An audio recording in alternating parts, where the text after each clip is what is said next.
UFC Tampa took place last night. It was a good card start to finish. I went 11-2 on my picks. I'm going to give you a quick recap of the entire card, starting with the first fight of the night, going all the way up to the main event. So I've got my picks in the background there so you can all see them. So first fight of the night, we had Josephine Knudsen beating Piera Rodriguez. Did not happen. Piera Rodriguez dominated her on the ground for 3 rounds. Fraud check pretty much. Knudsen has no takedown defense. Tough loss. But that was the first loss and the only loss we're taking for a bit on this card. So Davy Grant, I had him beating Tavares. He got it done pretty good. He striking masterclass, I'd call it, against Tavares. Tavares had only heavy shots on the feet against Davy Grant. Davy Grant was leading the numbers, leading the dance against Tavares. Second round, he got knocked down, but still, he quadrupled Tavares' striking stats. So I gave him the 30-27, I thought. Miranda Maverick, Jamie Lynn Horth. Miranda Maverick, really close fight here. She did nothing with her grappling, but got the decision anyways. I don't care. Miranda Maverick was going to win this fight most times out of 10, so good win. Win for her. Next fight up the card, Felipe Lima versus Miles Johns. Felipe Lima, man, what a debut this guy has had, man. Miles Johns in your second fight in the UFC, that's no easy feat. And he made it look pretty easy. He was beating him up the whole fight. There was a couple moments, Miles Johns was landing some good overhands and stuff. He did get a reaction out of Felipe Lima out of a good overhand maybe once in the fight, but Felipe Lima was leading this entire dance, so great win for him. I thought he'd get a finish. Didn't get the finish, but dominant decision win anyways, so good win for him. Sean Woodson, Fernando Padilla.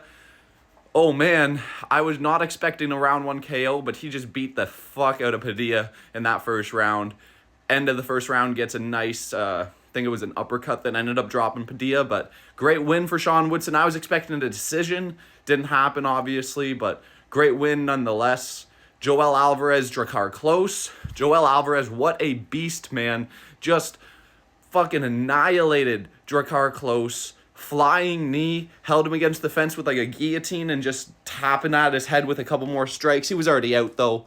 Great win for Joel Alvarez, man. Great win. Michael Johnson, Otman Azaitar, man.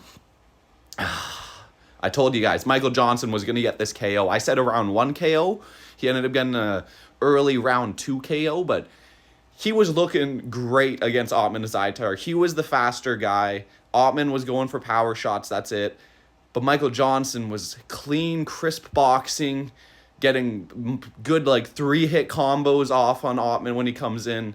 And round 2, just a nice, clean right hook, or can't remember if it was a right or left hook, but he put Otman down for the money. Got a huge KO win. Great win for Michael Johnson. Next fight up the card. Navajo Sterling, Tuco Tokos. I gave Tuco a little bit too much credit. I've talked to this guy before. I've had interactions with him. He's a nice guy. He needs some improvements, though, if he wants to be a good cage fighter. I think we're going to be seeing this guy in another promotion here soon. They might be giving him another chance, maybe one more chance, but that's it. You get one more chance, and that's it, buddy. You got a short notice chance against Umar Sy. I get it. You got no camp. This was your full camp opportunity. Maybe one more chance, and then that's it. It's a tough one, because Tuco, anytime you get hit with a clean shot, he'd shake his head bro, you are getting hit with clean shots. You can't just shake your head no for every single shot that lands, man. We're watching the fight. They're landing. They are landing on you. So I don't understand the mentality to just get hit with a body shot and then you go, it landed, buddy. We saw it. We all saw it land. And Tuco, he also needs to get better at he's looking at the clock, just staring at the clock, full on locking eyes with it, man. You got to get your corner to say something or something. There's 20 seconds left in the round. You know what you're telling Sterling in that moment? You're telling him you want the round to be over right now. He sees you looking at the clock and he starts unloading combos to your body, man. You got to understand. Don't look at the clock in the round, man. You got to keep your eyes on your fucking opponent. Anyways, I'm not going to harp on Tuco too much longer, so I just want to see more for him in the future. You know, I did want to see a good grappling game of Tuco in this fight, but it didn't happen. He had nothing to show. Good win for Sterling anyways. He got the decision. You can't knock someone out if they're just fucking backing up the whole time anyways. So it was tough for Sterling to get a highlight reel knockout or anything on Tuco anyways, but good win for him. Daniel Marcos, Adrian Yanez. Daniel Marcos robbery over Adrian Yanez, potentially. This was like a Mario Batista-esque performance where he was holding him against the fence, getting the control time that way. I mean, it feels a little different when I have money on Daniel Marcos, because I was a little happy that he got the nod in this one, but I'd be upset if I was Adrian Yanez or anyone betting on Adrian Yanez, you know, because he did a lot of good work in this fight. On the feet, he was looking pretty fast. Round 1, he took a pretty bad foul from Daniel Marcos. It was like a nut shot and a double eye poke all at once. So, like, Marcos debatably could have lost a point to that, but it didn't happen because it was all in one moment. Instead, he gave him a warning and didn't get fouled again, but that could have been a point, and if he got the point there, then Yanez most likely would have won that decision. So it was really close. Robbery's a tough term, but I think Yanez probably should have won. It was really close, man. Really close. Marcos was slowing down at the end of the fight too, looking really gassed in that last minute. But he was still throwing out his hands and getting some numbers. But I don't know. It was a really close fight. Marcos' undefeated streak could be coming to an end soon if he gets a little bit better competition. We'll see. But good win. I gotta stop saying just good win, man. It was not a good win. But he got the win anyways. This is a good win, Dustin Jacoby. This is a good win. He weathered the early storm of Vitor Petrino, and then Vitor Petrino had nothing for him except for lunging in with a left hook that was like way out of range. Man, I thought Petrino was gonna be better, man. Like, he's KO'd guys like this before. Jacoby got KO'd in his last fight. He got rocked by every fucking shot Alonzo Menefield landed on him. One shot was all it needed, but I thought Petrino would land clean once on Jacoby and fucking rock him and put him out. Maybe I'm giving Petrino way too much credit, man, but he was on a tear. He was on a tear before Anthony Smith. But bad fight IQ in that one. And he couldn't get it done here. Round 3 comes along. Dustin Jacoby, massive right overhand, just fucking slumps the big guy. Puts him out cold, face first on the mat, man. Oh, it was a bad knockout. Man. I felt bad for Petrino. Yeah. Good win for Dustin Jacoby, though. Was not expecting this one. This was my first loss since the first fight of the night there. And then we swept the rest of the card. Manel Kape, decision win. Manel Kape KO win over Bruno Silva after multiple nut shots.